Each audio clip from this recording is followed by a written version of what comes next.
Everyone, I have big news. I read a book that won a major award and I did not dislike it. That is a rare occurrence around here. I think it's only happened one or two other times. Most of the time I read these books that have won massive awards and I'm like, what were they thinking? What happened here? But with Middlesex, I get it. I understand why this book has received the praise that it has gotten, why it won the Pulitzer. I get it, okay? I love a generational story. If you've been on this page, you know that. I've reviewed many books about that tell stories through that scope, through a generational storyline. And this one is so unique because it is willing to talk about taboo subjects in a way that most books are not. I think this author was willing to dive into some subjects that would scare other authors when it comes to things like incest. And honestly also gender identity, because this was written, I believe, about a decade ago or more at this point. And so in the process of writing it, I think that was more taboo at the time. And so I think that this author's ability to talk about these subjects in a meaningful and heart-warming way was really well done. Our main character, Cal, goes through a transition later in life after finding out that they have a chromosomal defect that has led them to be born with both genitals. They were raised as a girl, and they did not know for most of their life that they had both. And so upon finding this out, they have some deep reflection on their gender and realize that they identify as a male. And so the story of Cal takes us from present day and him giving us how he feels now as a 40-year-old man and how difficult it is to form relationships with this kind of gender dysphoria and coming to terms with it and, you know, dating women who may not understand. And then also jumping to the past and how the choices that his family made led to this chromosomal defect.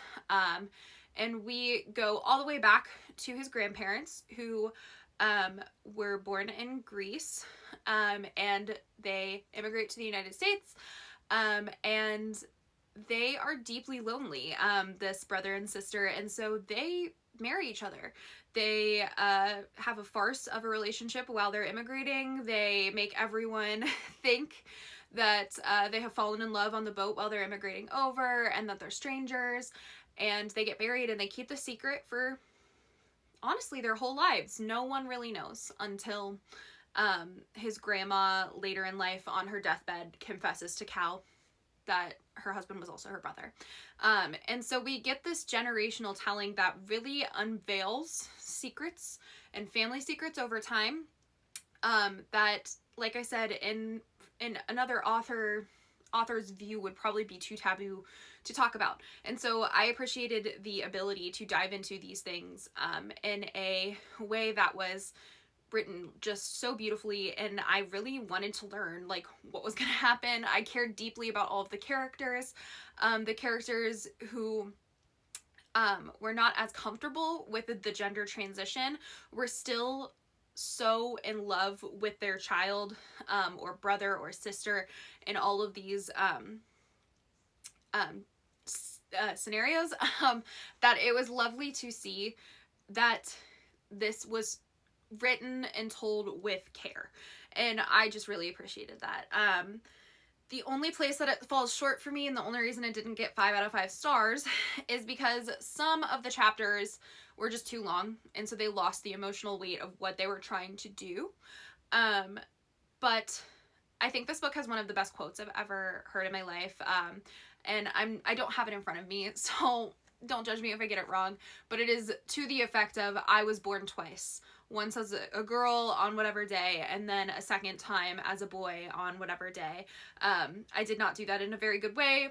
The author obviously writes it in a much better way, but it packs a punch when you hear it in a way that is like really beautiful and makes you think about identity in a new way if you are not someone who struggles with that. And so I really enjoyed this book. I highly suggest it. I know it's not like a newer one and everything, but I think it is worth a read for everyone. It's deeply engaging and just really thoughtful. I think the author did an amazing job with this book and the intentionality behind all of it. and I truly understand why it's so highly regarded. So I think you should definitely pick this one up if you have not.